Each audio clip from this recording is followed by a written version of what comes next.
Hey folks, I want to give a huge shout out to my friend Kaden Gardner.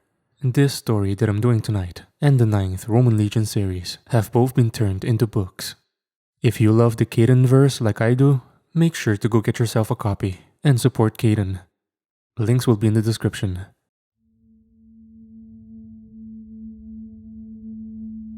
April 7th, 1899. You think God has a plan for us? My dad always seemed to think so. Look where that got him, stuck in his own bed, dying of tuberculosis. It's a shit way to go. I think about him a lot these days. He was so stubborn in the end. I don't think he ever even doubted his faith.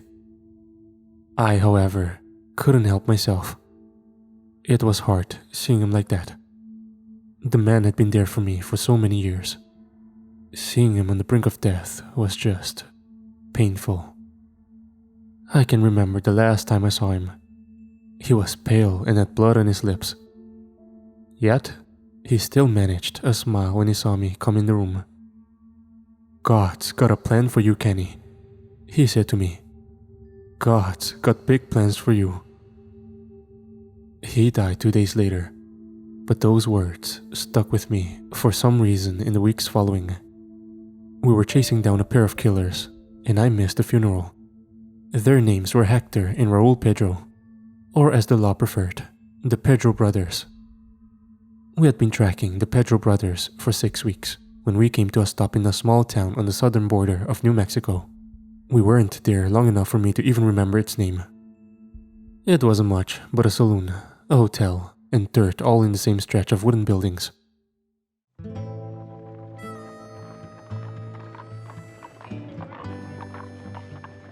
It was noon when we rode in. The sun beat down hard at our necks.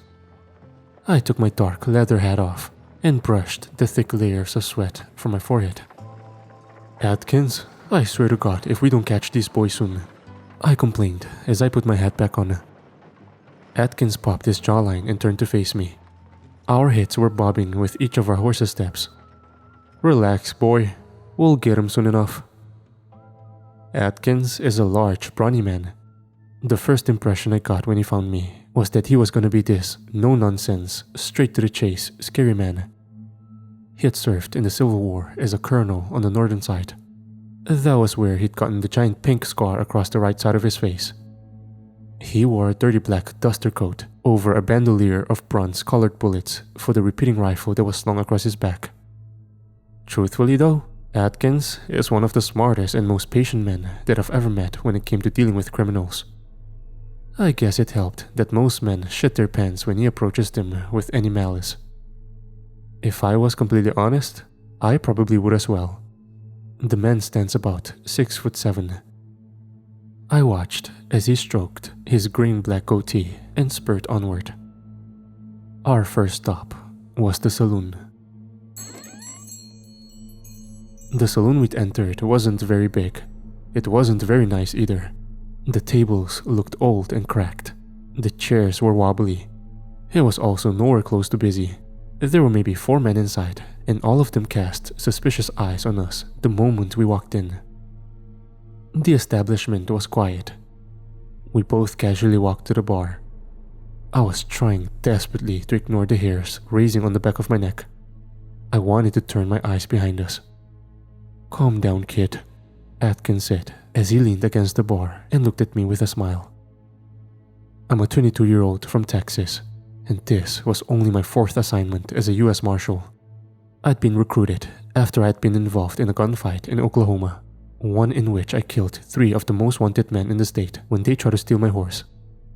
A day later, when Atkins found me in shock, still standing over the bodies, he'd recruited me. Atkins always says I'm young and paranoid, especially on a job like this. The Pedro brothers are supposedly notorious when it came to butchering whores in brothels. They had torn a path of destruction from Louisiana to Texas when we were finally given the case. They had murdered 27 whores, 7 bartenders, 3 members of US law enforcement, and apparently some poor farmers' chickens, 30 of them. Why that last one was on the wanted poster? I don't know. I couldn't help but be a little paranoid. These men were clearly dangerous, but it didn't seem to matter to Atkins. The aging marshal had seen more than his fair share of dangerous men. They all ended up in the same place. The bartender was a fat, German-looking guy called Steiner. He was a cheerful man that didn't stop smiling when he poured Atkins a shot of whiskey. Atkins smiled back at him and dumped the shot down his throat.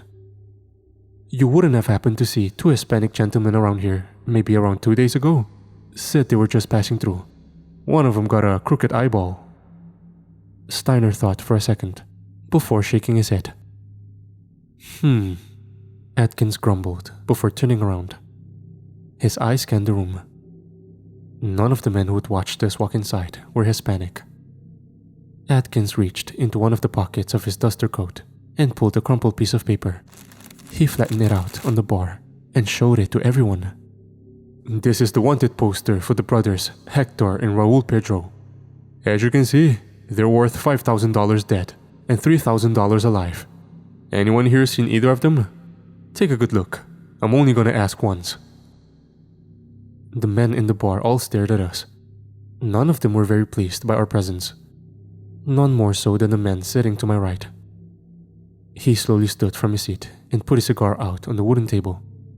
He was a shorter man with a thick brown mustache and circular glasses. "With all due respect, we don't like law enforcement around these parts. They're always stirring up trouble." "Well, you guys give us some information, then we'll be on our way in the morning," said Atkins as he adjusted the piece of paper. "I don't think you understand," the man growled as he pulled a revolver from his belt. "This here ain't your territory. It belongs to the Tippis Mining Corporation. If we need law enforcement, we'll call law enforcement." Atkins looked at me and smiled. My hand was already resting on the ivory handle of my revolver. All three of the other men in the bar stood up with their weapons drawn on us. "You guys sure you don't recognize these men?" I asked. "It'll be much easier on all of us if you tell the truth," Atkins said. "I think you men need to leave." A German accent rang out from behind us. I turned to face the bartender and was met with a double-barrel shotgun. I raised both my hands up. Atkins smiled and nodded. He dropped a few coins on the bar. "Fair enough. This is for the whiskey." Atkins turned to walk away and motioned for me to follow. We both walked out of the building and back into the street. The sun immediately blinded me. "What now?" I asked. "Well, I'd say let's move on to the next town. But the next town is in the Tippis mining territory." "Tippis mining territory?" I asked. "The Tippis Mining Corporation owns 70 to 80 mines from here to Colorado. Any town within 20 miles of their mines is probably bankrolled by them." We walked up to our horses, and I saddled up. "Why don't they like law enforcement? And how in the hell are we supposed to do our jobs?" Atkins shrugged. "I don't know, but I'd imagine if we can find the mine, we can find whoever the Tippis Corporation has running the towns in this area. I'm sure they'll be a bit more understanding when they know what we're dealing with." April 9th, 1899.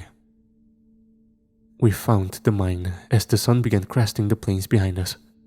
We'd spent the entire night riding, and my eyes were heavy. The mines in this area were dug into the base of a very large cliff. I didn't see much of them because we didn't go near them. We wandered into the makeshift town they'd set up. The main office building was a small wooden cabin that sat atop a hill that was overlooking the mines. There were around 20 to 30 workers moseying around the camp. They were about to start another day's worth of work. We were greeted at the office by a shirtless bald man that looked about 20. He was tall and muscular, like one of the strong men from the circus. He introduced himself as Teddy as we walked up to him. The first thing I noticed about him, other than his lack of clothing, was that he was almost as tall as Atkins. He and Atkins shook hands. "Folks in town been talking about a couple marshals wandering around. I figured y'all would show up here soon. We don't typically like law enforcement wandering around our designated areas." "Well, technically, your designated areas belong to the states of Arizona, Oklahoma, Texas, and Colorado, Atkins said, putting his hands on his hips. Teddy laughed. We've got a deal worked out with the governors of all them states. Now, you seem to know a lot about our little corporation. You wouldn't happen to be Marshall Roy Atkins? Atkins smirked. Who's asking? Well, if you were, I might be willing to let you operate, seeing as how you killed the Ryder gang. Teddy chuckled. Then, that's exactly who I am, said Atkins. I was a little stunned. I'd heard stories about Atkins' little adventure with the Ryder family. Apparently, they'd been harassing mining shipments for several months before the Tippis Mining Corporation finally reached out and asked for help. He'd found the Ryders camped out near El Paso and killed every single one of them. Teddy smiled widely. Well then, who might you fellas be looking for? Atkins reached into his pocket and pulled out the crumpled wanted poster, then handed it to Teddy. The Pedro brothers, I answered. Teddy looked at the wanted poster and mouthed the words as he read it. 30 chickens? Why'd they put that on here? Asked Teddy. Both Atkins and I shrugged. Well, looking at these other crimes on here, I do not want these men walking into any of my towns. I'll write up an order, get the townsfolk to leave you alone. I'll also have our private security to keep an eye out. Well, thank you very much, Atkins said. Teddy nodded. You two need a place to stay. There's another town about 10 miles south of here. It's got a decent inn and brothel. Hell, might even be where your boys are headed. I'll keep that in mind, said Atkins. With that, we left. It took us a few hours of riding in the grueling sun before we made it to the town they called Spring, Arizona. It wasn't a large settlement, but it was bigger than the last town we'd wandered into, maybe around 30 to 40 wooden buildings. The inn is nice, I'll give it that. I'm sitting on the bed writing this in a black leather-bounded journal that my dad gave me as a birthday present last year. I never even thought about using it until after he passed on. I don't know why, but it makes me feel a bit closer to him. April 10th, 1899. I woke up this morning to a loud banging on my in-room door. I got up a little dreary-eyed as I answered the door. An older man, wearing an expensive-looking suit, stood there with an annoyed look on his thin, bony face. I looked this man up and down. He had both his hands in his pockets, and his eyes were fixated on me. Can I help you? I asked. Is your name Ken Sullivan? He asked. I nodded. Yeah? He looked me up and down, like he was studying me. He grumbled. Can I help you? I asked again. This time I was getting a little irritated. Watch out for the locals. They're not what they seem, the man said in a stern voice. I wanted to ask him what the hell he meant when the alarm clock next to my bed started ringing. I instinctively turned to look at it, and then back to the man, but the man just wasn't there anymore. I honestly think I may have imagined the entire thing, but it still bothered me. About 2 hours later, I met Atkins outside of the town's brothel or saloon. A large 2-story building with a balcony and swinging doors at the entrance. It was loud when we walked inside. There was a man on the piano who was just going to town with a song I didn't recognize. The bar patrons seemed to be having the time of their lives. I figure if they're here, this is where we'd find them, Atkins yelled over the music. We both walked over to the bar, and Atkins ordered a shot of whiskey. The place was crowded, more crowded than one would think a town in this area would be. I rolled my eyes and sat on one of the wooden stools. If they didn't just run down to Mexico, I replied. Atkins looked at me and smiled while the bartender poured him a shot. He dumped it down his throat and turned back toward the crowd. Kid, you need to be a bit more optimistic, he said with a smile. I sighed as I ordered a shot. It had been a long past few weeks with the untimely death of my father. Truth is, I was still a bit sour from it.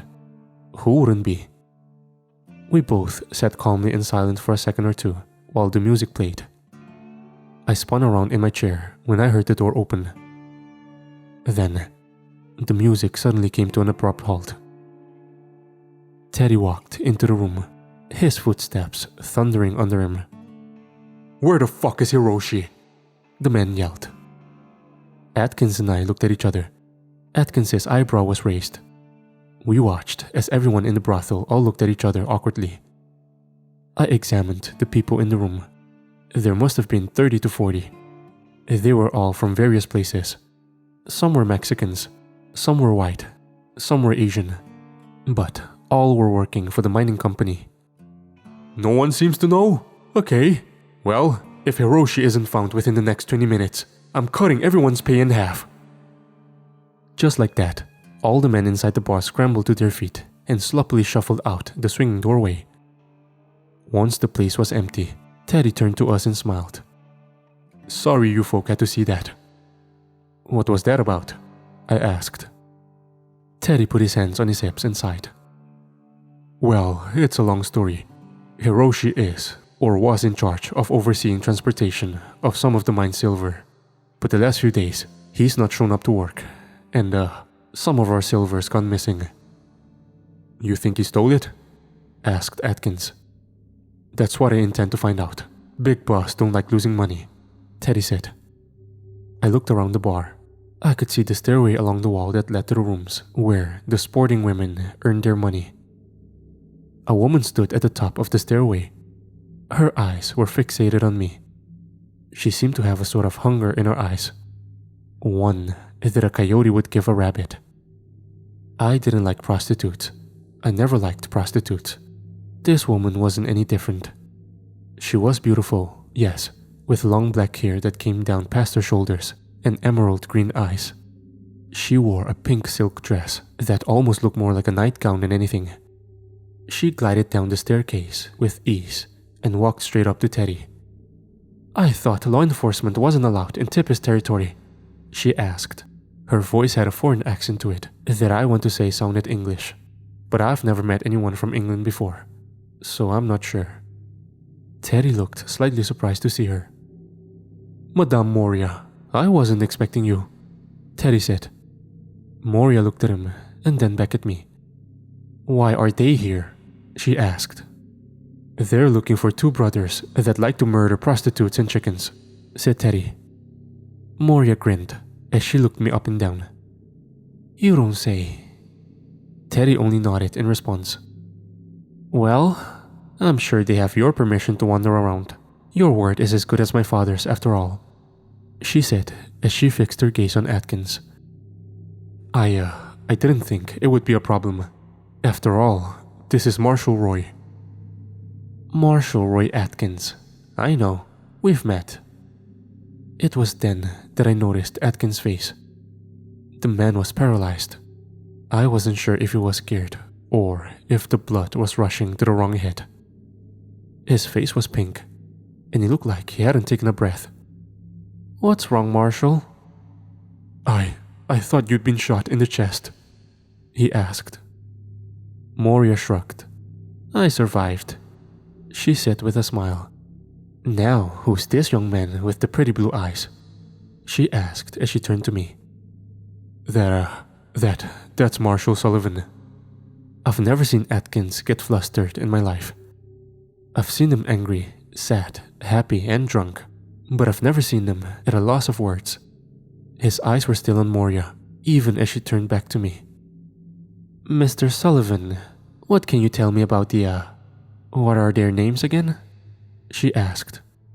"The Pedro brothers," said Teddy. "The Pedro brothers. What can you tell me about the Pedro brothers?" she asked. I looked at Atkins, who nodded at me. "They're dangerous, they're smart, and they'll kill every young lady in here if they get the chance," I said. Moria nodded in response. "I'm sure. Very well then. Happy hunting," she said as she turned around to face Teddy. She walked up to him and whispered something in his ear just as the saloon doors flew open. Two men dragged a drunk-looking Asian man inside and tossed him at Teddy's feet. "Here he is, sir," one of the men said. Teddy reached into his pocket and pulled the watch out. He flipped it open, shrugged, and closed it. With only seconds to spare, he said as he motioned his head for the men to leave. Hiroshi was on his hands and knees. He had a short beard and scraggly black hair. His clothes were filthy as well. Moria looked down on him and smiled. "Is this the one who's been stealing our silver?" she asked. "We actually don't know," Teddy said. "Then figure it out. I'll be in my room," she said before gliding off. My eyes turned to Atkins, who was still transfixed on her, then to Teddy, who was squatting in front of the now crawling Hiroshi. "Hiroshi, you smell like ass," he said as he pulled the man to his feet and brushed them off. "Where have you been?" Teddy asked. "I don't remember," Hiroshi grumbled. "That's not a good enough answer. We're missing an entire wagon of silver. Now, I know you ain't no thief." Hiroshi squinted hard as he stumbled a step backward. "There was a woman. She stopped us between the mine and Moxie." "A woman? Okay. Did a woman steal the silver?" Teddy said as he put his hands on Hiroshi's shoulders. "No. She wanted something else." Hiroshi straightened himself up. He looked like he was getting his senses back together. "What was that? Where did the rest of your crew go?" asked Teddy. Hiroshi's eyes grew large as his exhales quickened. "The Gunslinger. I shot him 14 times, but he didn't die," Hiroshi exclaimed. "Can you describe him?" I asked. Hiroshi turned and looked at me. His eyes seemed a bit dazed. "Who are you?" "Marshal Sullivan." He turned to Teddy, then back to me. "You guys need to call in the army. We couldn't stop him." "Hiroshi, calm down, okay? We need to find our silver, or Vlad himself is going to come down here. You remember what happened last time?" Hiroshi composed himself a bit and took a deep breath. Atkins turned to the bartender and ordered another shot. He handed it to Hiroshi. Hiroshi downed it and took another deep breath. "There's not much to describe. It all happened so fast. I think he had a Confederate uniform on." Atkins and I looked at each other again. Then Teddy, who crossed his arms. "Okay, I'm gonna gather up the boys. You remember where it happened? Can you take us there?" Teddy asked. Hiroshi flinched a bit. "You don't understand. You can't kill whatever he is." "If he's wearing some kind of armor, then we'll bring the 500 nitros," said Teddy as he looked at us. "You think this could be the Pedro brothers?" he asked. "I ain't ever heard of no Mexican wearing a Confederate uniform," Atkins said. "Plus, this doesn't fit their MO. They don't rob people, they just kill them," I said. "Chickens too," Atkins added. "Sounds like a couple of great guys. Are you sure they didn't go to Mexico?" Teddy asked. Atkins frowned. "The bounty on them in Mexico is twice as much as it is here. They've got to be around here somewhere. They know that law enforcement isn't typically allowed here." "Well, I'll tell you what. You boys ride with me to go find this wagon. Then I'll turn my boys loose to see if we can't catch some Pedro brothers," Teddy said with a smile. "I thought you were already gonna do that," I asked. "I said they'd keep an eye out. Now, they'd be actively hunting your boys." "That would speed things up," Atkins said as he turned to me. "Well, that settles it. We'll leave as soon as this one's sober," Teddy said as he shook our hands. About an hour later, Atkins and I still sat at the bar, which had gradually grown a small crowd since Teddy left with Hiroshi. Atkins was watching his shot glass closely. "What's the deal with you and that Moria woman?" I asked. Atkins chuckled. "You remember the part in the story where Bill Ryder executed a hostage? The one who took a double barrel to the chest?" I asked. "That was her." I blinked twice. She was the reason Atkins killed the entire gang. "I don't understand. How the hell is she alive?" I asked. Atkins shrugged. "I ain't got a clue. You don't just survive buckshot to the chest." Atkins dumped the shot down his throat. then turned to look at the empty staircase. It wasn't a longing look he gave, more one of curiosity. That was when the swinging doors came open and a young Hispanic man walked in. One who looked exactly like one of the men on Atkins' wanted poster. Raul Pedro. "Atkins?" I mumbled. "I see him," Atkins said as he stood up. Raul was a short man. He was a whole head shorter than me. Rumor had it, Hector was the brawn and he was the brains of their operation. Raul walked straight up to the bar and ordered a glass of scotch. He didn't look like a mass murderer. If I were to take a guess, I'd say he looked more like a doctor or a businessman. He wore a nice suit and round spectacles. Atkins walked straight up behind him and put his marshal badge down in front of him. Raul finished his glass while keeping his eyes on the badge. "Where's your brother?" Atkins asked. Raul put the cup down, then spun around to face Atkins. "I don't know." Atkins grumbled. "I'm being honest, I haven't seen him since last night." "I don't believe you," I said as I walked up to them. "Well, regardless, the wanted poster says, dead or alive.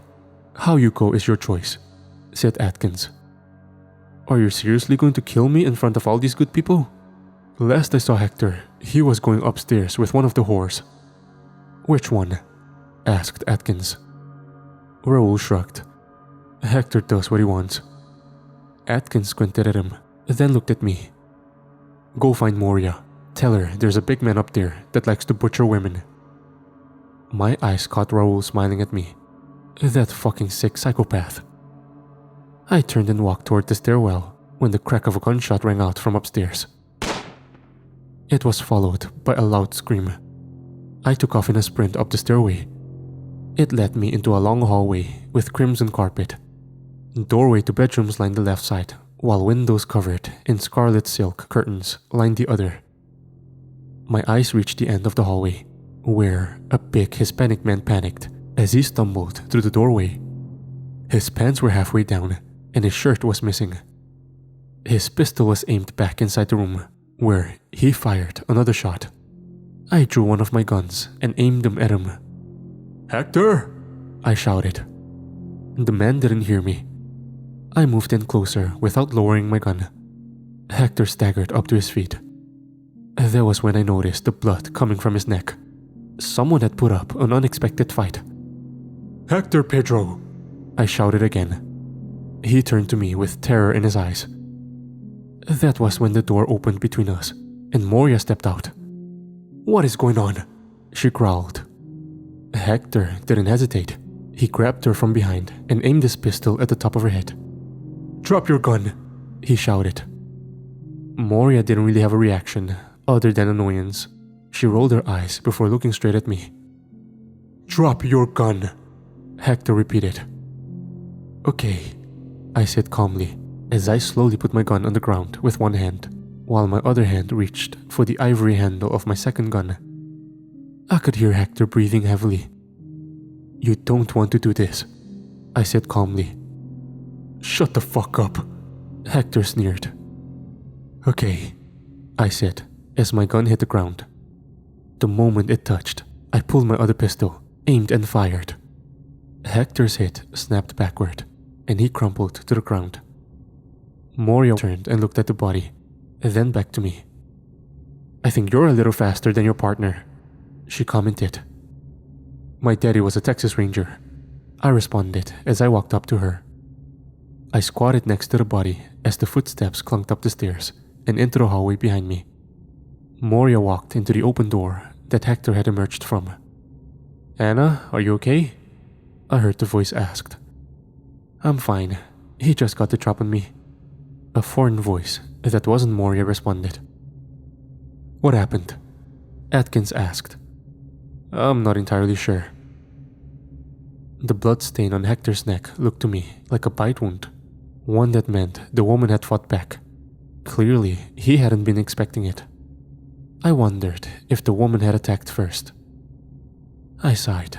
It didn't matter now. One Pedro brother was dead. We had the other. Raoul had dropped to his knees when he'd seen his brother's body. He didn't cry. He didn't grimace. He just sighed and looked over at me. "Before this day is over, I'm going to rip your throat out," he said in a calm voice. I chuckled as I got to my feet. Moria walked out of the doorway and leaned against it. I turned to her and smiled. "Ma'am, I'd ask if you're okay, but you look more annoyed than anything."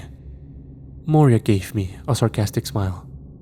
He shot at my sister and woke me up. "Well, he ain't got no brain no more," Atkins said as he nudged the body with his foot. "Does this mean you two are leaving?" she asked. "Well, if you guys had a jail for this one, we'd love to help you out with your missing silver. I figure I owe you for... well," Atkins started. "Getting me shot?" Moria asked. Atkins nodded. "We have a jail. It's in the security office, 2 buildings down. I'd take you myself, but we have a mess to clean up." Teddy didn't gather his security forces until about 6 a.m. From what we've heard, Hiroshi had spent the day and night throwing up every meal he'd eaten from the last few days. We rode up, and Hiroshi greeted us. He seemed a bit soberer now. He's got a backpack with a family sword tied to one side of it. I think he called it a katana. I'll just call it a sword. Teddy seemed happy to see us. He shook Atkins' hand when we rode up. "I got 27 men. The location Hiroshi described is a few miles out. We'll get there and go to work. Oh, and Moria wanted me to thank you guys for yesterday." Atkins nodded, and we rode out. I also forgot to mention in yesterday's notes that we dropped Raoul off at the jail. He's got his own cell now. He also didn't get to keep his promise to rip my throat out by the end of the day. We rode for a few hours in the blazing heat. We were all covered in sweat and smelled like ass. We made it to the scene of the crime, where we actually found the wagon full of its silver. Teddy jumped off his horse while Atkins rode around the crime scene. The place smelled like death and rotting flesh. The bodies had been cooking in the heat. "There are a lot of bullet casings around here," Atkins said. "I told you, we shot him. He didn't go down," said Hiroshi. I rode past one of the bodies. It looked like it had been hit with a cannon. The man had been blown clean in half. His entrails were spread all over the blood-stained sand. "What kind of guns did you say this man was using?" I asked. Hiroshi thought for a second. "Looked like 2 revolvers," said Hiroshi. Atkins grumbled. I jumped off my horse. Atkins and Teddy did the same as we all met near the wagon. The men Teddy had brought had formed sort of a perimeter. "So why kill everyone without taking the silver?" I asked. Teddy climbed into the wagon and looked around. "Was there anything else up here?" Atkins asked. Teddy thought for a moment. "Hiroshi?" "Yes, sir." "Where did you guys keep your maps of the territory?" Teddy asked. My eyes grew big as I turned to Atkins. "A wooden box under the seat," Hiroshi said as his white horse stopped next to the wagon. Teddy looked under the seat and groaned. "What box?" "Wait, why would they want a map of your territory?" I asked. Teddy sat down on the wagon seat and groaned. Well shit. If they're looking for a map, they'd have information about most of our transportation routes, locations of our most profitable mines, all the information about our company." Atkins grumbled. That was when we heard the sound of a sudden twig snap. A man stumbled from the brush next to us. We all raised our guns at him. "Stop right there," Hiroshi called out. The fat German man fell to his knees. "Steiner?" asked Teddy as he ran straight up to him. Steiner gasped something in German. He was weeping as Teddy knelt down in front of him. "What happened?" Teddy asked. "A dead man killed everyone in our town," muttered Steiner. Teddy turned to us with a raised brow. Shit. We all rode back to the small town we'd been kicked out of a few days prior. The town had a population of 26. We found 25 bodies strung out all over the town. We'd even found the man who had threatened us at the bar. He had been blown into 3 pieces in the saloon doorway. "What the hell happened here?" asked Atkins. I shrugged. Neither of us had ever seen anything close to the carnage displayed before us. We all walked into the saloon, where we found even more blood and body parts. Written on the wall in gore was a message. "Mommy's back." April 12th, 1899. We spent last night just outside of the blood-soaked town. I can't imagine many of us slept very well. I know for a fact that I didn't. I may have gotten 30 minutes of sleep. Every second of it was plagued by dreams of the suited men that had shown up at my doorway. "Don't trust Moria," his voice said. I was jolted awake by the sound of a wolf howling in the distance. I sat up and looked down at the campfire that Atkins poked at. "Hey kid, trouble sleeping?" Atkins asked. I nodded as I went and sat next to him. It was peaceful tonight. The almost full moon was shining brightly in the sky. The cool breeze carried with it the smell of decay from the nearby town. "Roy, what have we gotten ourselves into?" I asked. "I don't know yet." "You saw those bodies. The only thing I know of that can damage a body like that is a .54 caliber or an elephant gun. Elephant guns are typically double-barrel. I doubt they'd been able to get that many shots off," Atkins said as he stared into the flames. Atkins was a lot of things, and stupid wasn't one of them.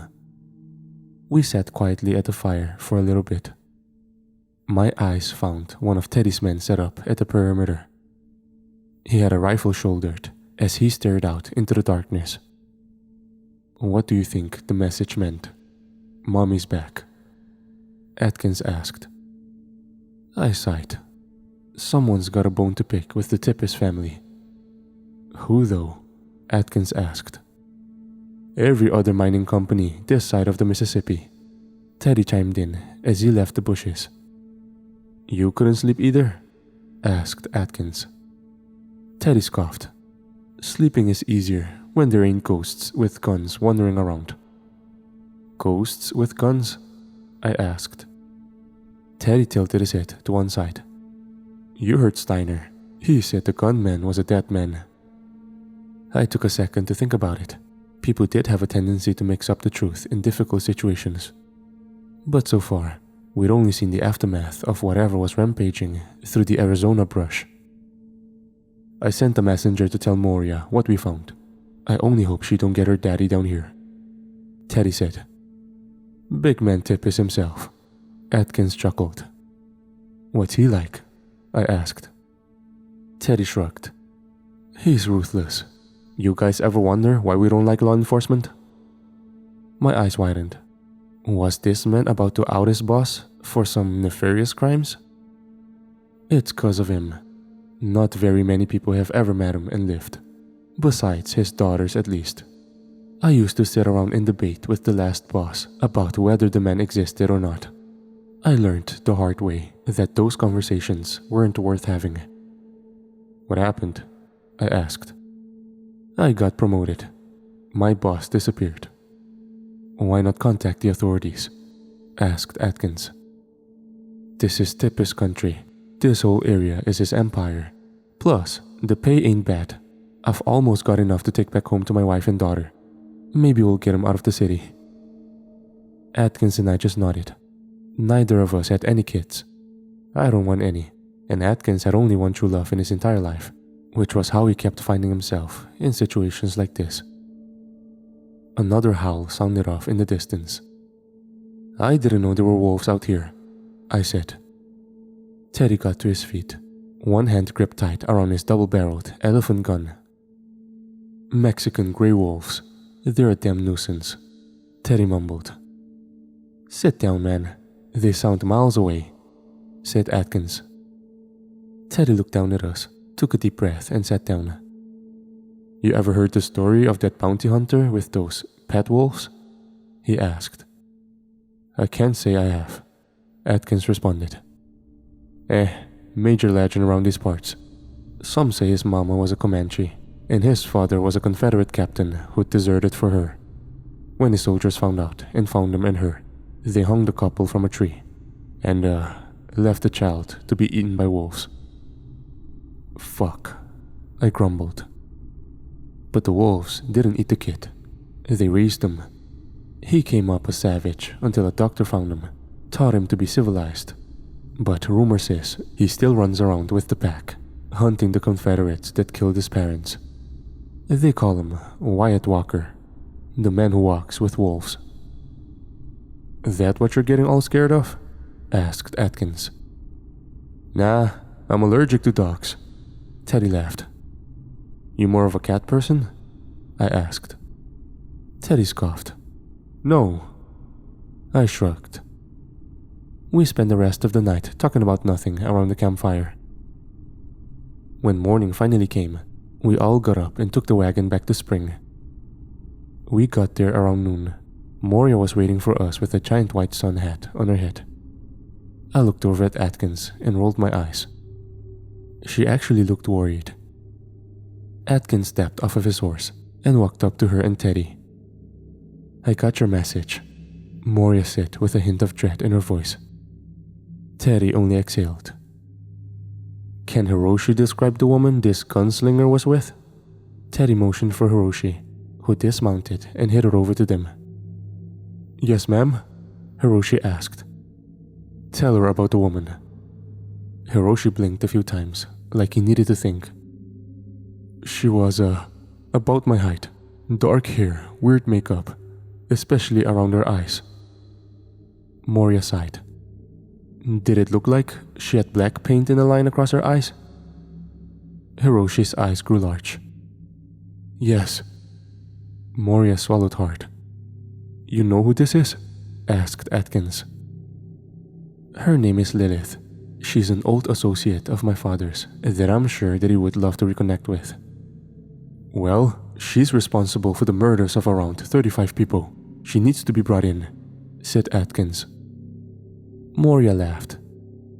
You would only die trying. Teddy, bring all of our security forces back to Spring. It's only a matter of time before she shows up here. Moria turned her attention to Atkins and me.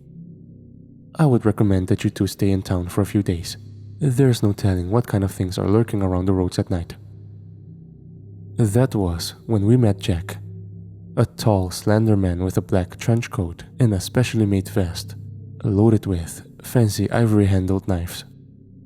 He rode up on a horse with a smile across his thin face. His green eyes watched Moria closely from behind.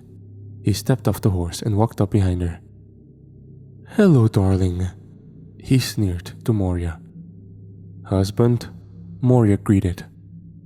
Jack snapped his head in Teddy's direction. Hello, Ted. I hear you've gotten yourself into some trouble, he said. Who are you? I asked. Jack snapped his head in my direction. I'm Jack. I'll be in charge of protecting the prospering miners and their families in this town. At least, until Vlad gets here with Darius. Moria took a sigh of relief. Vlad is coming? She asked. Left New York as soon as the telegraph arrived. I could hear Teddy shuffle uncomfortably. Jack looked him up and down, before brushing his long greasy black hair behind his ear. Jack smiled from ear to ear. Don't worry, human. He's not coming for you. Human? I mumbled to myself. Jack's head snapped back to me. He only smiled and turned to walk away. I looked at Atkins, who had an eyebrow raised at me. He grumbled. A few minutes later, Atkins and I decided that we didn't want to encounter whoever this Lilith person was on the roads at night. We were better off waiting to escort Raoul to Dallas until after whatever was happening in the city ended. Spring is a decent size for a mining town. It's where all the miners' families live. There are around 40 large wooden buildings that range from gun stores to hotels to apartments. There is even a small school. There isn't a church though, which slightly bothers me. What kind of town doesn't have a church, especially all the way out here? Atkins and I went to the security building, where we found Raoul's cell empty, his white sheets covered in crimson. Atkins muttered to himself as the man inside sighed. "I'm sorry, sir. We didn't know he had a knife on him. The man slit his wrists shortly after you guys left." "Why weren't we told about this? Where's his body?" Atkins demanded. "It's in a coffin out back, waiting for you guys to leave with it and the other brother. A lot is going on around here. People are scared," the man said. Atkins turned and looked at me. "What do we do?" I asked. "Well, I'm not sure there's anyone in the city I trust right now. But we can't leave, not until this Lilith has been dealt with." I grumbled. Then we went back to our rooms at the inn. We both were tired and in desperate need of a nap. I walked into my room and tossed my hat on the bed. "Hello, Ken," a voice greeted from the closet door. My eyes widened as I pulled my peacemaker and aimed it. A much paler Raoul leaned on the doorframe, a wicked smile across his face, and a small knife that was soaked in crimson in his hand. "What the fuck?" I asked. That was when I noticed his teeth. His canines were sharpened and sticking out past his other teeth. They were stained with crimson. I tightened my grip on my pistol. "Do you know how much blood is in the human body?" he asked. I didn't respond. I was too busy wondering whether I should shoot him in the head or chest. "About 1.5 gallons. Do you want to know how much you'll have left after I leave here tonight?" I fired my weapon. The gunshot rang out, and the round put a hole in Raoul's suit. Crimson blood seeped through onto the blue fabric. But Raoul didn't flinch. He only looked down at his chest and then back at me. He smiled, even wider now. "I made you a promise, gringo," he hissed as he started to walk toward me. I raised my pistol and fired again. His head snapped to the side as a bullet whisked through his eye socket. He yelped in pain as his hand shot to his eyeball. I fired again, and another shot went through his neck. Then another, then another, then another. Twice in the back and once in the stomach. I'd shot him 6 times, and he hadn't gone down. He stopped dancing when I finally ran out of bullets. He was screaming and cursing in Spanish. He took a deep breath and turned to face me. There was blood pouring from where his left eye used to be. "I'm going to fucking murder you," he growled. I pulled my other pistol and went to aim it at his head. But before I got it up, Raoul had somehow closed the distance between us. His knife had found itself planted in my shoulder. I cried out in pain. His free hand had grabbed into my wrist with the loaded gun. He lifted me and slammed me against the wall. We were face to face now as I struggled against his strength. I even tried whacking him in the face with my empty revolver. It worked once, but the second time I swung it, he removed the knife from my shoulder and shoved it through my wrist and into the wall. I cried out again in pain. I'd been partially crucified to the wall.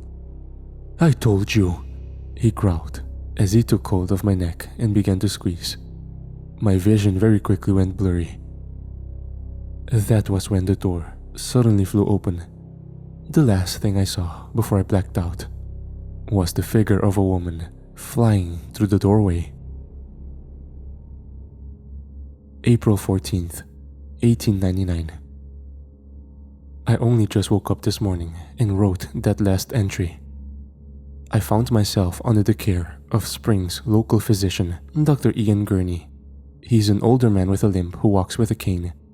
He's a good man. He said that whatever Raoul had coated his blood in had knocked me unconscious. I sat up on the bed, my shoulder and wrist still stinging like hell. The first person I noticed was Atkins leaning in the doorway with a concerned look on his face. "Well, look who decided to wake up," he laughed. "Hey Roy, I groaned. Am I gonna have to stop leaving you alone? He asked. Nah, I had him. He almost killed you after bringing a knife to a gunfight? Asked Atkins. I thought for a minute. Flashes of the man's teeth and unwavering strength passed through my mind. He was fast, like ungodly fast, I said. Atkins raised a brow. Ain't no way in hell he was faster than you. I ain't seen no man faster than you. I'm not sure he was a man, I groaned. Atkins smacked his lips. That's what that woman said too. Woman? I asked. Yeah, the woman who saved you. She killed Raoul with a few rounds to the heart. Said her name is Sonia. Atkins said. Where is she? I asked. Atkins shrugged. Left before I could ask any more questions. I raised a brow at him. You let her walk away? Atkins' shoulders slumped a little bit, and he exhaled. She said she'd get back in touch after you woke up. Apparently, she's not supposed to be here. What is she, law enforcement? I asked. Kid, do I look like I know? Now, don't you go falling in love.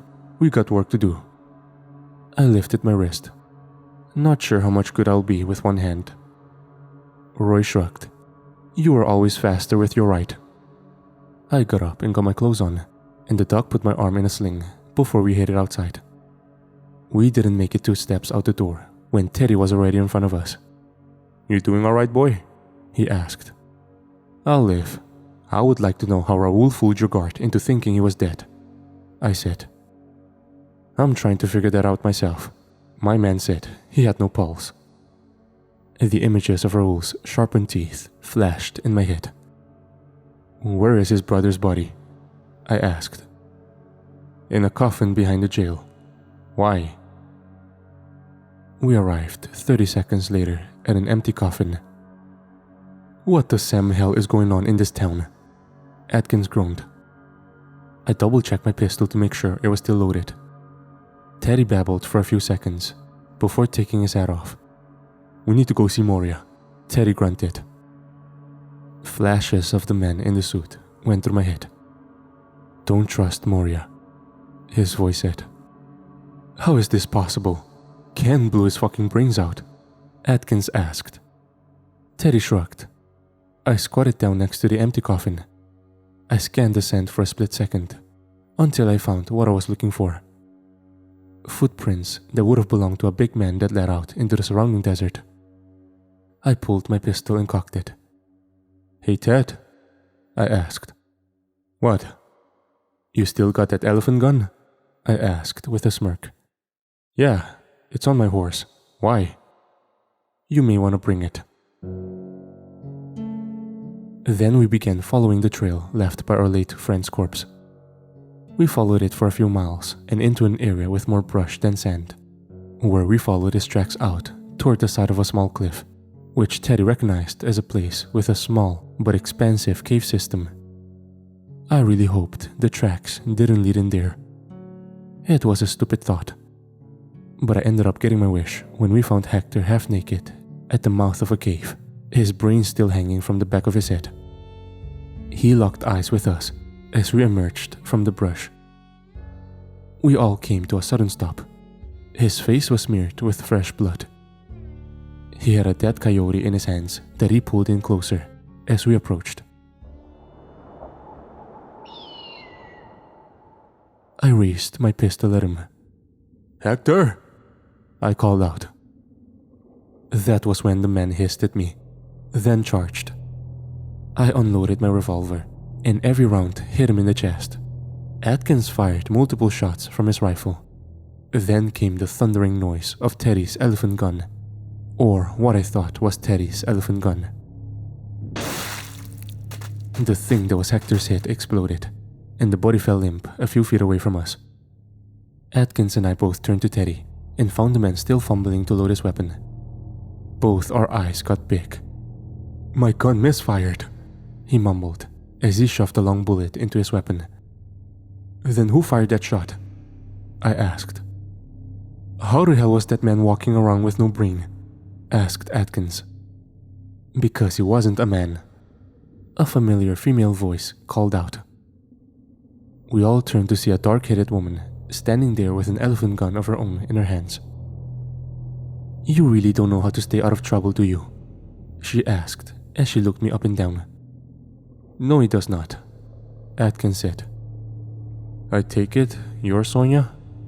I asked. The woman smirked. She was only a few inches shorter than me. Her dark brown hair was braided, and the tail was draped around one of her shoulders. She also had blue eyes and a face full of freckles. I am. Now, how did 2 US Marshals get involved in Tippe's territory? She asked. We've been chasing this one and his brother for a few weeks now, Atkins said. Were you chasing them before they turned? Sonia asked. Turned? I asked with a puzzled look on my face. Do you people seriously not know what these men are? Sonia asked as she slung her rifle onto her back. Would you mind telling us? Atkins asked. Sonia rubbed her forehead. You've got to be kidding me. They're fucking vampires. I'm amazed you idiots are still alive. Vampires? Asked Teddy. Shouldn't they burn in the sun? I asked. The sun was beating down on us hard. It had been for a few hours now. I didn't know about everyone else, but I was sweating like a pig. No, they don't burn in the sun. I don't know where anyone got that idea from, Sonia said. Atkins and I looked at each other. There was no way vampires existed. It was all just stories parents told to scare their kids. But then again, Raoul had those teeth. He took 6 bullets and didn't slow down. Hector took even more. Could vampires be the ones killing my men? Asked Teddy.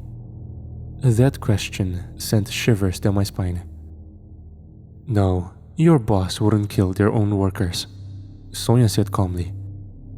Teddy's eyes got big, and he smiled widely. My boss ain't no vampire. Sonia raised her eyebrows. Teddy let out a deep laugh. If they were vampires, why don't they drink blood? He asked. That was when the flash of Hector coming out of the room in the brothel flew across my mind. Teddy? Hector had a bite wound on his neck when he came out of Moria's sister's room, I said. Now Atkins laughed. You don't believe this? He asked. I sighed. I'm not sure what I believe. Yeah, we don't even know who you are, Teddy said as he raised his rifle at Sonia. Sonia crossed her arms.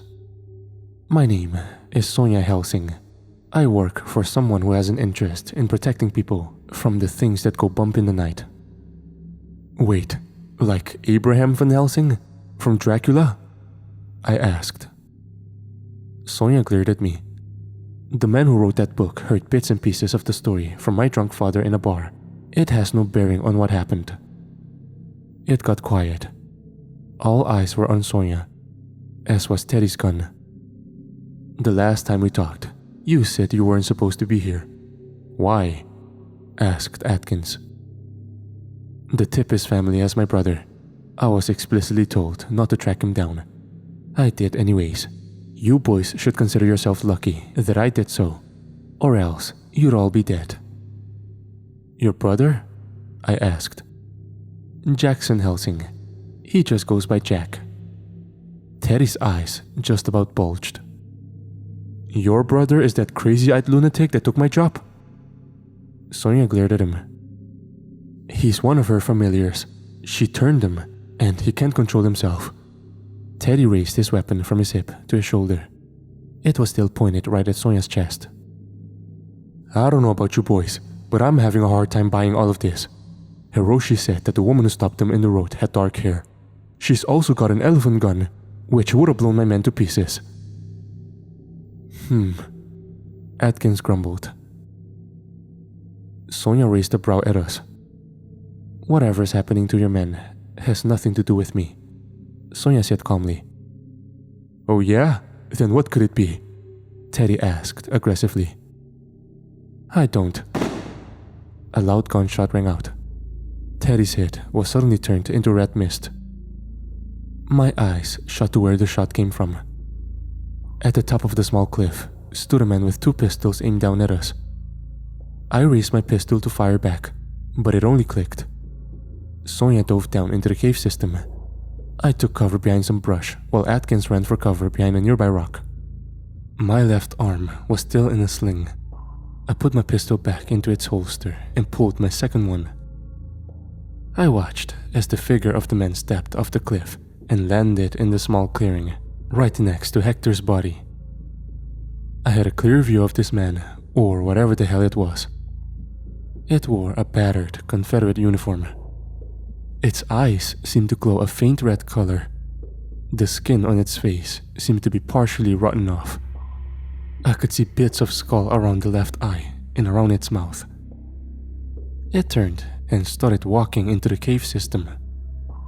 My eyes went back to Teddy's elephant gun. It had hit the ground about 2 feet away from where I was hiding. Every instinct I had told me to just fuck it and run.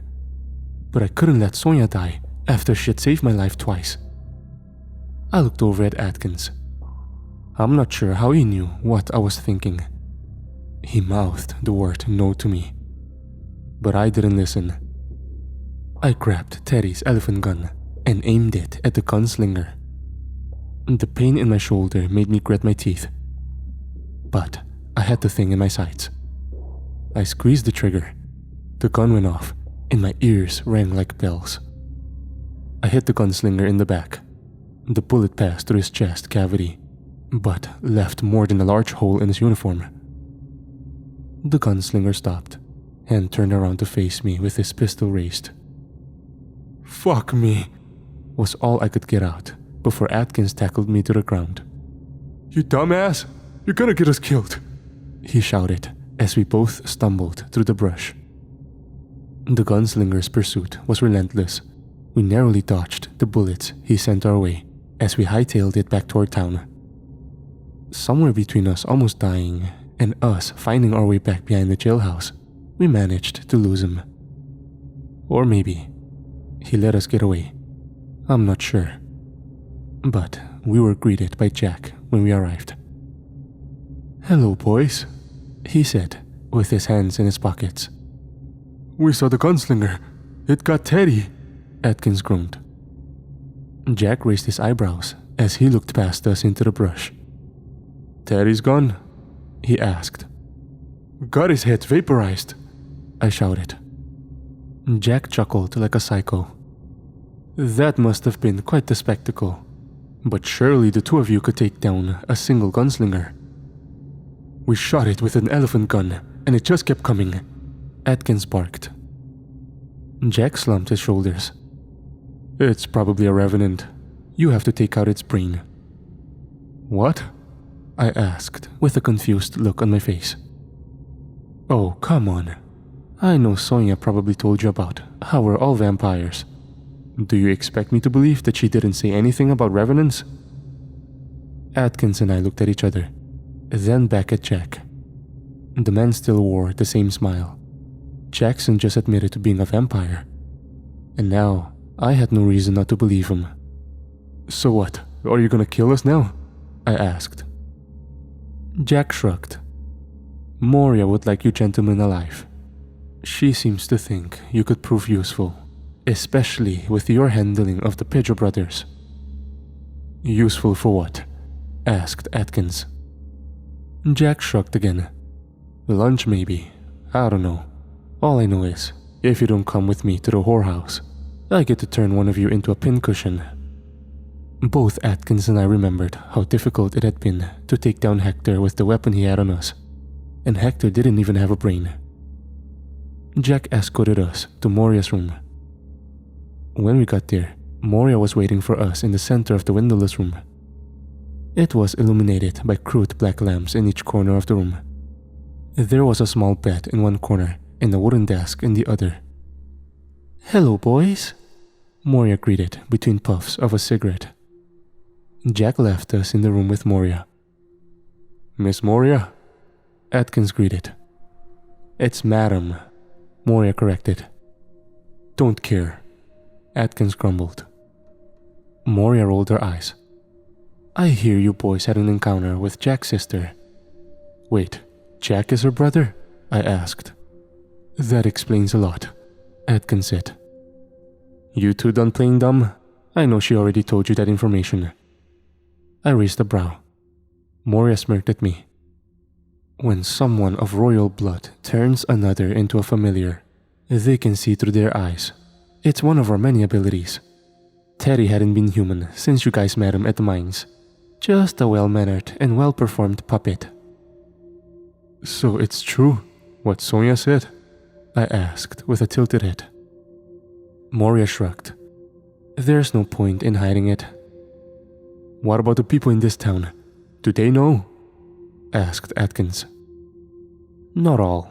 Some suspect, but don't ask questions. Some are already familiars. Moria glided over to me. She was in my face now, and I could see her sharpened teeth behind her scarlet lips. My hand instinctively went for my gun. Oh, relax. I don't bite. Much, she whispered through a smirk. What do you want from us? Pressed Atkins. Well, Lilith's Revenant is out there attacking anyone who leaves town, which would include you boys. I'm a bit concerned that she's going to turn up with an army of Revenants before my father can arrive. We don't want to get involved in no vampire civil war, Atkins grunted. Moria laughed. Oh my dear, Lilith isn't a vampire. She's the mother of monsters. She could wipe us off the face of the earth in seconds. What's she waiting for? I asked. My guess would be for Vlad to come down here. Regardless, if I'm wrong, then a whole lot of both my people and yours are going to die. So with that being said, I need your help defending the city. And if we say no? I asked. Then I'll turn you, and you won't have the ability to make the decision. I raised a brow. Why not just turn us anyway? Moria shrugged. She's the mother of monsters. She created my kind. She didn't create yours. What's that mean? Demanded Atkins. It means she's the most dangerous being on the planet. Now, go downstairs and have a drink. Think about it. Atkins and I left the room, where Jack winked at us as we left. We got to the bar, and Atkins ordered a shot. We sat in silence for a bit. She's scared, Atkins grumbled. I know, I responded. We shouldn't help them. They're gonna kill us after to keep their secret, Atkins said as he took the shot. I spun around in my seat and looked out into the crowd. There was no telling who Moria had listening to us. The bar was packed again. The piano man was going nuts again. His fingers rattled off a tune that I didn't care about.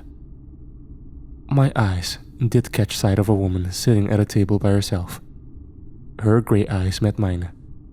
Her auburn hair was tied behind her head in a ponytail. She wore a dirty brown leather overcoat over a button-up white t-shirt. She smiled at me when our eyes met again.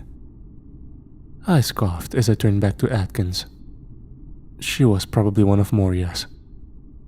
You're right, but what other choice do we have? I asked as I turned back to look at the woman. Her attention was off me, and now on the gentleman sitting in the chair across from her. An older man in a nice suit. The same one who'd shown up at my door. He looked at me from the corner of his eye and smiled. I blinked to do a double take. But then, he was just gone. We ain't got a choice, but we need to figure out a way out of here, Atkins grumbled. There's no way out, Hiroshi said as he joined us at the bar. He leaned on the bar right next to me. Atkins eyed me as if to signal that we needed to stop talking. Relax, I'm not a familiar, Hiroshi whispered. Yeah, I don't believe you, I whispered back. Hiroshi nodded. That's smart. You may live through this. But no, if you want proof, meet me behind the inn. Hiroshi ordered a shot and left. We sat there in silence for a few minutes. I kept looking at the empty table where the woman had been sitting. It was empty, and I was more confused than I think I've ever been in my life. I felt like I was going crazy. "Have you boys thought it through?" Jack's voice interrupted me from my daze. "Well, we ain't got much of a choice," Atkins grumbled. "You're right, and you don't," Jack sneered. "What are our orders then?" I asked. Jack shrugged. "Don't leave town. When the time comes, I'll come get you. You may go back to your rooms." We went back to the inn to see several of Jack's security already searching behind the building. Atkins coughed. "Stupid drunk," I mumbled to myself as I opened the door to my room, this time a bit more slowly. I stood in the doorway, relieved to find my room empty this time. Ken?" Atkins whispered. I walked to Atkins's doorway, where we both found Hiroshi lying in his bed, looking up at the ceiling with a bottle of whiskey in one hand. Sonia was sitting in a chair in the corner with a repeating rifle trained on us. She motioned for us to come inside the room and shut the door. "Long day?" she asked. Hiroshi sat up. "Fucking horrible day. I can't believe that fucker blew Teddy's head off." "What are y'all doing here?" asked Atkins. "Well, saving your asses for one," Sonia sneered. I grunted as I pulled out my pistol and aimed it at Sonia. She seemed surprised by how fast I pulled it, but she wasn't fazed. "If you were going to shoot me, you'd have done it when you walked in," she growled. Hiroshi only laughed. "I didn't ask for your help. I don't even know you," I said through gritted teeth. "Kid, calm down," Atkins said softly as he lowered my pistol. "Now, I think we may have all gotten off the wrong foot." "How are you still alive?" I demanded. Sonia exhaled. "One of my bosses showed up and saved me." "Bosses?" I asked. "Yes, bosses. Apparently, after they found out Lilith was in the area, they felt the need to interrupt my little crusade and see if we can't figure this whole thing out." "Did you get yelled at?" asked Atkins with a shit-eating smile across his face. Sonia only rolled her eyes. "Good," he grumbled. "Are we done acting like children? Because I'm not sure how much time we have left," a voice said from another corner of the room. I instinctively raised my gun in the direction of the voice, where that suited man awaited me with his hands clasped together. "Hello, Ken. It's nice to see you again," he said. I thought I was hallucinating. I thought my brain had finally broken from the stress and I was having a mental breakdown. "Atkins, you can see him too, right?" "Yup." I cocked the hammer back on my revolver. "Who the hell are you?" I growled. "You'd have trouble believing me if I told you," the man said with a smile. "Try me," Atkins said. The old man rolled his eyes and turned to Sonia. "They are stubborn." Sonia responded with an eyebrow raise. "Well, I have many names. The ones you may address me as is, Willie," he said.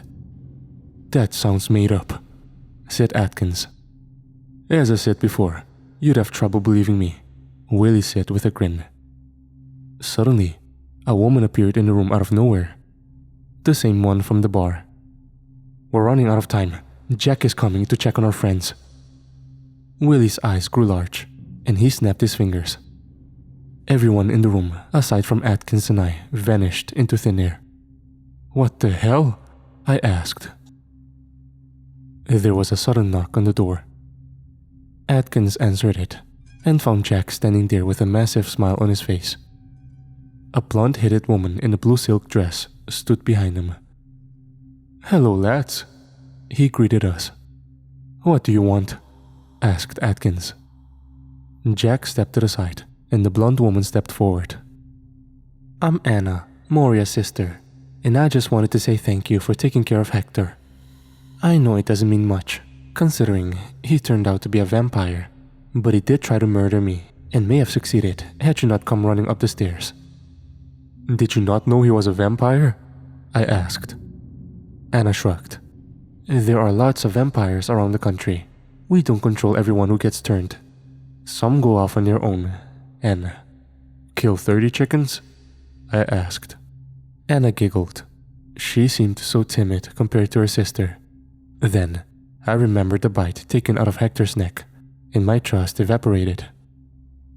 "Well, if that's it, we should leave," Jack said as he motioned Anna to come with him. Anna smiled at him and then turned back to me. "It was nice to meet you finally," she said before walking away. I shut the door and looked at Atkins. "We need a lot more whiskey." April 15th, 1899. I woke up this morning to the woman from the bar standing at the foot of my bed. My dreariness went into full-blown attack mode. My eyes bulged as I raised my pistol at her. She smirked as she put her hands up. "What the fuck do you want?" I demanded. "Seriously?" she asked with an unamused look on her face. I groaned as I lowered the pistol. "I'm sorry, I'm just not used to people appearing out of thin air." She laughed softly. "I'm here with a message from Willie. He says, if you guys want to escape from this hellhole, you guys need to help us locate an item." "An item?" I asked. She pulled an old piece of cloth from her coat pocket and handed it to me. I unrolled it to find a picture of a round necklace with some kind of gem in the center. "What is this?" I asked. "The reason Hiroshi was sent here. We think it's what the Tipis Corporation was looking for." "You think this is why Lilith was after those maps?" I asked. The woman shrugged. "Lilith has a history with the Tipis family." I sat up in my bed and looked at her. She really was a beautiful woman. I thought so when I saw her at the saloon. "What's your name?" I asked. "Megan," she replied. "Well, Megan, I don't know how you expect us to get to the mine when we can't leave town." She brushed her hair behind her ear. "They need it to take out Lilith, and I highly doubt it's in the mine." I grumbled. "I don't understand any of this. I couldn't understand any of this, because it makes no sense. Why do any of these people need me? What have we stumbled upon in the Arizona desert? You guys need to steal it before Vlad gets here." "Why don't you do it? I mean, you can disappear and reappear like some kind of witch," I said bluntly. Megan smiled at me. "I am a witch. That's exactly why I can't do it. The moment I touch it, Lilith will know where it is." "How is that possible? What is she?" I asked. "She's the first demon, also one of the first beings in the universe to learn the art of both blood and black magic. And that's what powers the medallion," she said, pointing at the picture that sat next to me. "Why can't you touch it?" I asked. "She put a black magic spell on it that sends a signal every time someone who isn't human touches it." That was when it hit me. The whole reason Moria needed Atkins and me. The reason Willie wanted us to do this. We were only human. "What does this thing do?" I asked. Megan smirked. "Its main function is that of a key to a multitude of doorways to other worlds. It was buried out here in the early days of civilization by Cain." "Other worlds? What do you mean? Like Martians?" "In a way," she replied. "Jesus, this just keeps getting weirder," I groaned. Megan smiled again. "Lilith can't get that key. Neither can Vlad. They'll both use it to conquer this planet." I sighed. "So if Moria finds it, she's probably going to make one of us carry it around to keep Lilith from getting a hold of its location. But Lilith already stole all of Hiroshi's maps. Why wouldn't she already have figured out where it is?" "Cain hid it from her after she used it to travel to Jotunheimen and put a curse on the giants who lived there. He made sure she'd never be able to get anywhere near it with a blood magic barrier around its location. She needs someone to take it out first." "I'm confused. So if this Cain put a spell on it to keep her from getting to it, How'd she put her own spell on it to send a signal? This doesn't make sense. Megan rolled her eyes and scoffed. Did you not hear me say she used it in the past? She placed that spell there when she first took a hold of it. How'd this Kane guy steal it from her? Who is this Kane guy to begin with? Megan smirked softly. He was her second in command on Earth. I guess he got tired of all the killing. The world's first killer grew tired of killing. That Kane, I said. Megan only nodded. Do you have any more questions? Yeah, say I believe any of what's going on. Why come to me and not Atkins? I asked. Willie seems to like you, and I trust his judgment. How can I trust Willie? I asked. Megan sighed. Trust your gut. I sat there for a few seconds, unsure of what to think about the situation. Megan didn't let me get another word in before she vanished. The pieces of information she'd given me started to make some semblance of sense, but they also made me want to take the Bible out of my satchel and start reading. About an hour later, I was sitting in front of Atkins, trying to explain what was happening. The man took it as well as he could. He'd never really believed in the supernatural in his life, so this whole experience had been a bit of a reality check. We eventually agreed that we needed to get out, and our best chance to do that would be to get a hold of this necklace. We figured that if they needed us to carry it, then just about everyone in town was at the very least a familiar. But that did make me wonder about Hiroshi. If he wasn't a familiar, wouldn't Moria have figured that out by now? Or maybe everyone had been turned into a familiar recently? It was just another question I had about who I could trust. The list seemed to be getting smaller by the minute.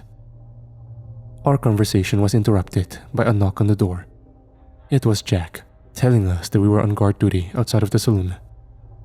Atkins and I posted up at the front steps and just sat there all day in the blistering heat, watching people come in and out.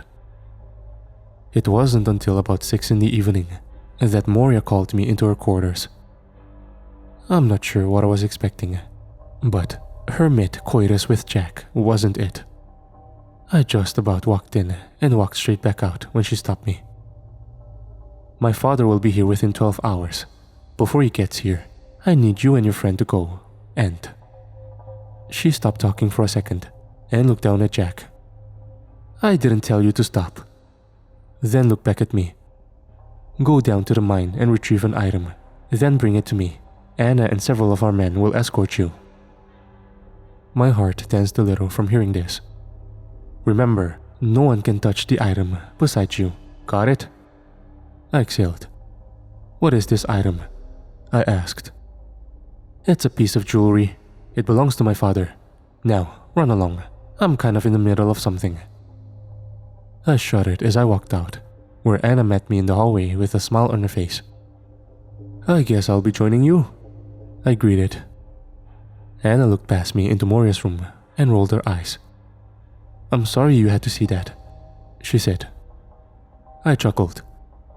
Believe me, I've seen way worse. Now, when are we leaving? I asked.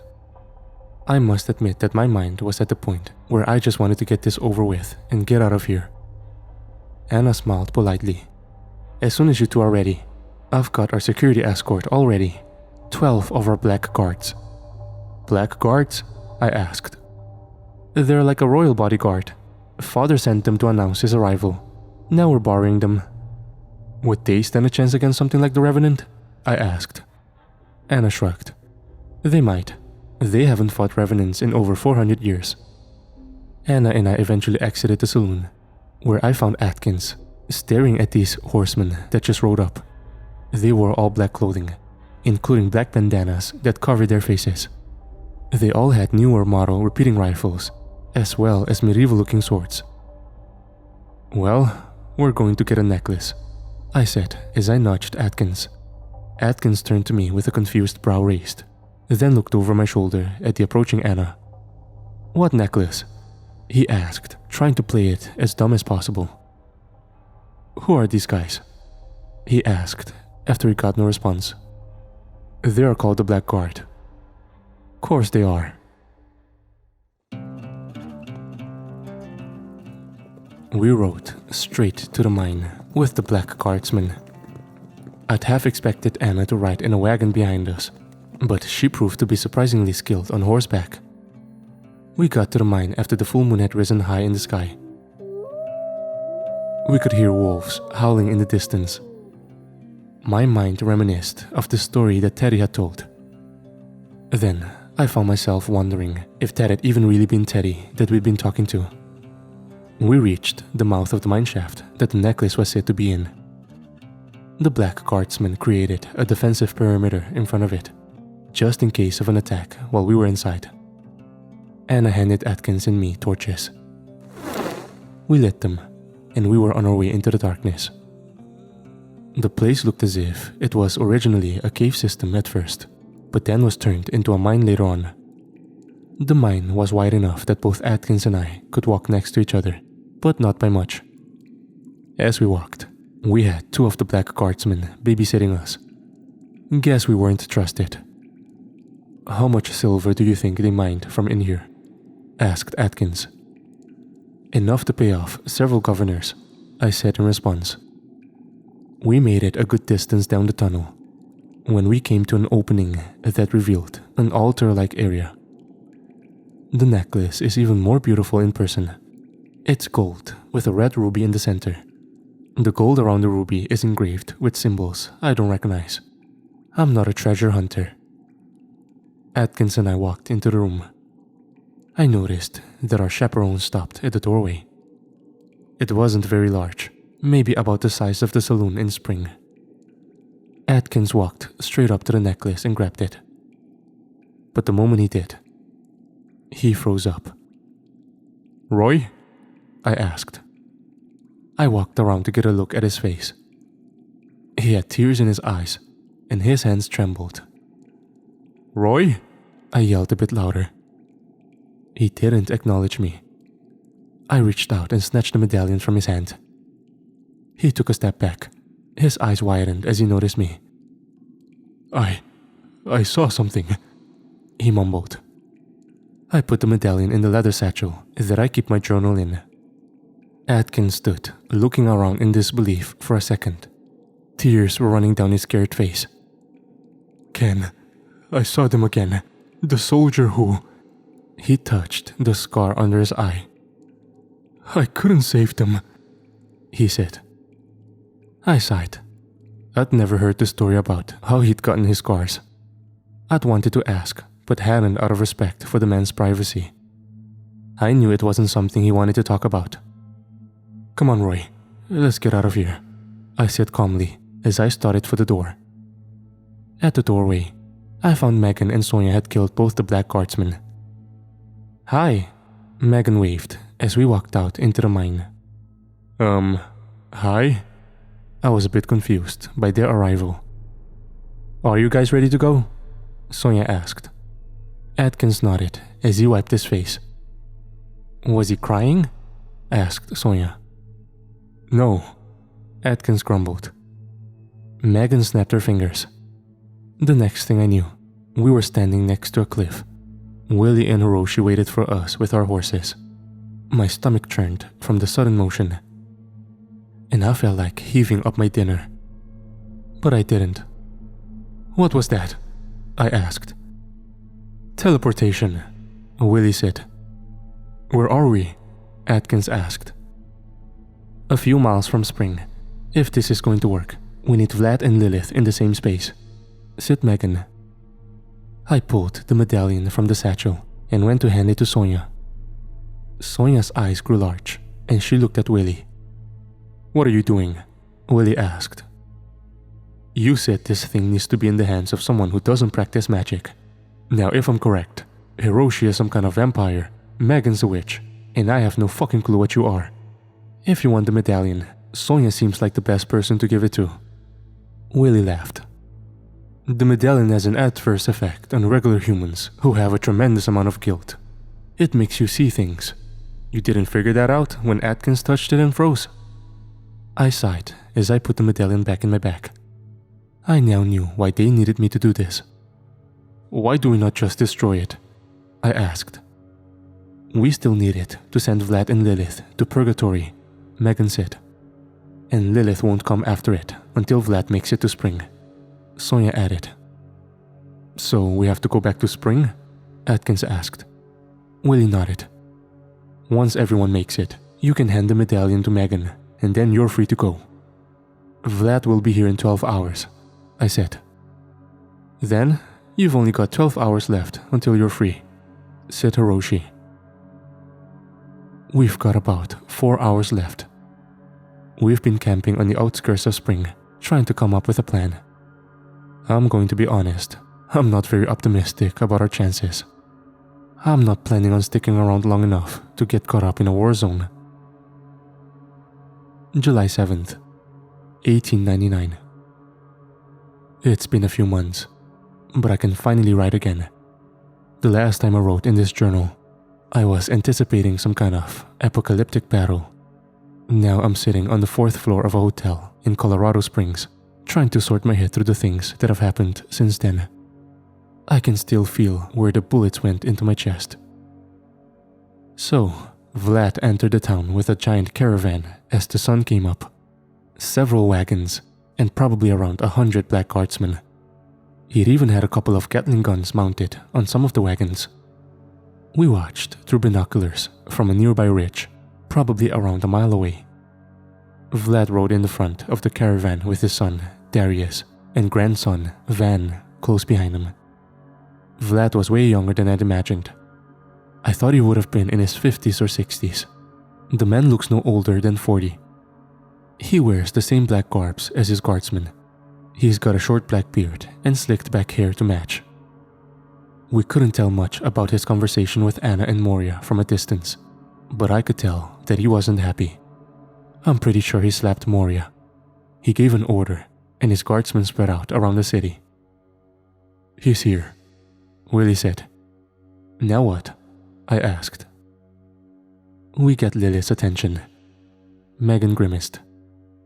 Willie snapped his fingers, and we found ourselves back in my room at the inn. I pulled the medallion from my pack and held it up towards Megan. I give you this, and we can leave? I asked.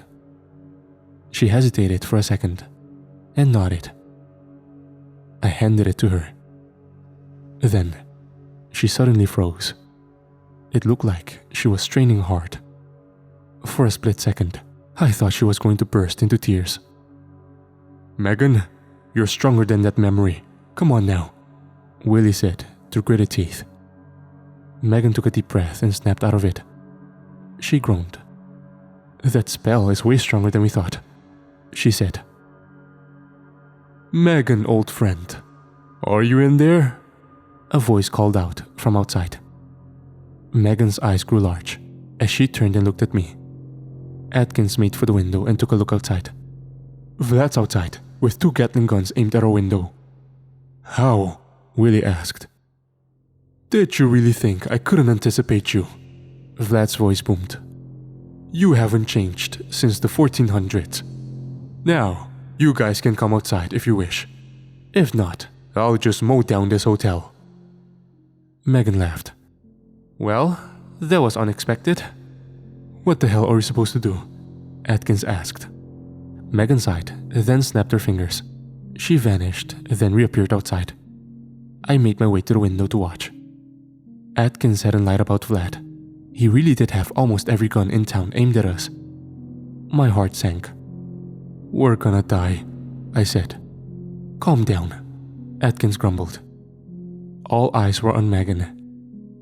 How'd you know I'd come to this particular room? Megan asked. Vlad smiled as he shrugged. Well, I figured that you'd know which humans we would recruit to get the medallion for us. How is that? She asked.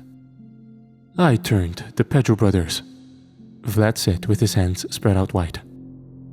You think it was a coincidence that those marshals tracked them here? We needed humans. Good ones. I could see Moria's jaw open slightly as she turned to her father. Megan nodded. I'm almost impressed, but what's your plan for Lilith? Vlad smiled again. Give me the medallion, and I'll tell you. Megan scoffed. We don't have to be enemies, Vlad said. I know what you plan to use this for, Megan hissed. Vlad laughed. Okay, maybe we do, but we both want Lilith gone. You may be the only being on this planet that she's hurt more than me. We can make a deal. Megan turned back to the window and sighed. Maybe there was a time when I would have believed you. The old you. But not this monster you've become. Vlad shrugged. Shame. Open fire. Vlad was interrupted by the loudest, mind-piercing screech I've ever heard. I clasped my hands over my ears and fell to my knees. The screech went on for what seemed like forever. Then it stopped. When it did, I started to get up, but a hand fell on my shoulder. Don't move, Megan whispered. What was that? I whispered back. The mother of monsters. My eyes widened as I peeked over the windowsill. I could see Vlad getting to his feet. He turned to his black guardsmen. They were all looking down the road directly ahead of us, where a lone figure walked in their direction. Vlad turned to his son Darius. Shit, get your sisters out of here. Darius didn't argue. He nodded and motioned for Moria and Anna to leave with him. Vlad turned and looked at the window, almost right at me, and growled under his breath. I looked past him at the figure marching our way. The guardsman on the Gatling gun spun towards the direction of the figure. Fire! Vlad commanded. There was a loud crack. The vampire on the Gatling guns to the right was blown in half, showering the wagon in crimson rain. The one on the left opened fire, but it only got a few shots off before its head was turned into red mist. Atkins and I looked at each other. We both knew what the figure was. The Revenant was in town. Get us out of here, Atkins growled as he turned to Megan. Megan raised her fingers and snapped. But nothing happened. Her eyes widened as she looked over at Willie, who tried the same thing and got the same result. We could hear the gunfire erupting from outside as the black guardsman opened up on the Revenant. There was a war raging outside. We need to get out of this building, Atkins growled as he stood up and started heading for the back of the room. Vlad pulled a curved, medieval-looking blade from his hip. The blade erupted in flames as soon as it was free from its scabbard. I kept watching outside as the Revenant gunned down several more vampires. Go get the fucking humans, he snarled at one of his men. The door to our room suddenly flew open, and a black guardsman stood at the door with a revolver. But as soon as he stepped inside, Megan raised one of her hands, and the vampire flew straight through the ceiling. My eyes widened as I turned to Megan, who just shrugged. We can't stay here, Sonia shouted from her corner. I pulled a revolver with my good arm and looked to the back of the room. Atkins was feeling the wall. I think it should be thin enough to break through here, he shouted as he took a step back, then rammed his shoulder into it. The wall buckled a little bit. Move, Hiroshi ordered as he got to his feet. He charged the wall so fast that my eyes couldn't keep up with him. He went through the wall like a bullet, tumbling through to the sand outside. We all funneled through the hole, only to find 4 more black guardsmen with weapons aimed at us. I raised my pistol back at them. Sonia and Atkins raised their rifles. We all loaded our guns with silver ammunition, as per Willie's instructions. Our weapons were lethal to these things, but this wasn't a gunfight we wanted to be in, especially since one of them held Hiroshi by his throat with their pistol aimed at the top of his head. Lower your weapons, the lead man demanded. Suddenly, all 4 of their guns were ripped from their hands and slung out into the dirt. I opened fire, shooting the one holding Hiroshi in the forehead. Atkins and Sonia made quick work of the other 3. Oh, it feels good to be able to kill these things, I mumbled to myself as I turned to Megan. Thanks for getting rid of their guns. Megan smiled and nodded as she put the necklace on. You boys get out of here. We gotta... She was cut off by a loud gunshot. Crimson splattered on both her and me. I turned to identify the source of the noise, to find the Revenant standing in the hole right next to a woman I'd never seen before. A dark-headed woman with black marks that resembled war paint slowly emerging around her eyes. She gave me a wicked smile as I raised my pistol at her and fired. This was ineffective. Megan somehow conjured up a fireball and managed to knock the Revenant back through the hole he came in. I ran out of bullets and switched to my other gun. It was then that I realized that Willie had disappeared. Sonia raised her weapon at the woman, but an invisible force seemed to toss her about 20 yards. She went tumbling through the sand. The same thing happened to Hiroshi, leaving just Megan, Atkins and I standing there. "Atkins, we need to move," I shouted as I turned.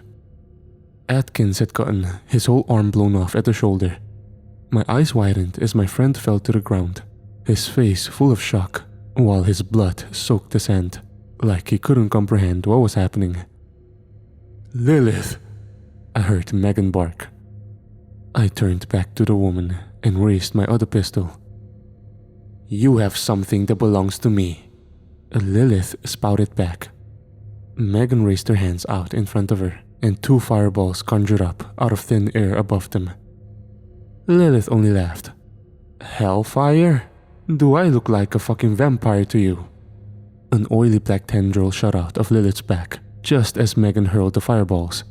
It managed to hit Megan in the shoulder, while the fireballs hit Lilith in the face and abdomen. Megan fell backward to the ground, while Lilith shrugged off the fireballs. "Stupid girl. You never could live up to Merlin's reputation," Lilith said as her gaze turned to me. Her face seemed to morph into one filled with psychotic joy. "And what are you, a normal human?" I unloaded my pistol into her, but she just shrugged off the silver bullets like they were pebbles. "How cute," she laughed as a tendril shot out of her back and into my knee. I howled as the sharp, searing pain caused my leg to buckle. I dropped my pistol and fell to the dirt.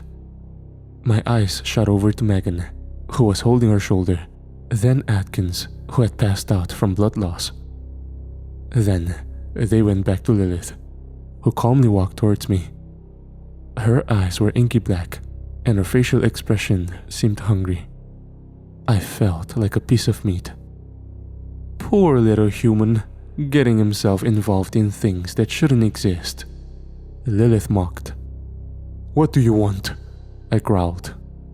"Ooh, feisty," Lilith laughed as she turned and walked toward Megan. As she did so, I noticed a figure emerge on the inn's roof. A dark-headed man wielding a burning sword with blood-red colored flames. My eyes shot back to Lilith, who was completely unaware of what was about to happen. Vlad leaped off the roof with his sword raised high as he tried to lop off Lilith's head. However, the woman ducked. The blade singed some of her raven black hair. A tendril shot out of her back and went straight into Vlad's shoulder. Then another went into Vlad's knee. "There you are," Lilith laughed. Vlad groaned in pain. Lilith's psychotic smile only widened. She was enjoying the pain she was inflicting. She had Vlad suspended around 10 feet in the air. "I'll fucking kill you," Vlad sneered. Lilith scoffed. "I don't understand all this hatred, Vlad. Where would you be without me? Rotting away in a Gehennian torture chamber?" "Fuck you," Vlad grimaced as the tendrils twisted. "I'm disappointed in you, Vlad. We could have had something special on this planet. But you threw it away. And for what? Your sons? Daughters? They'll be mine, Vlad. Your entire species is mine." It was then that I noticed Megan getting both of her hands around the medallion. The ruby had started to glow red. Then I noticed something else. I could hear galloping. My eyes widened as I turned my head. Darius was charging towards us with Van and Jack in tow. Darius was almost a spitting image of his father, a red flaming sword and all. Van, however, was just a pale imitation. He had a pistol out and aimed. I followed his gaze, and my heart jumped when I noticed that it wasn't aimed at Lilith. I staggered to my feet using the strength I had left. and I jumped in front of Megan before Van could get a shot off. I felt the sting in my chest as my mind raced. I didn't know why I did it. The next few minutes were a blur. All I remember are incoherent images. The Revenant must have broken free because I remember him shooting at Vlad and then us. Then there was some kind of fiery tornado that surrounded us. Then all I remember is blackness and my dad's voice. You did good, but you ain't done yet.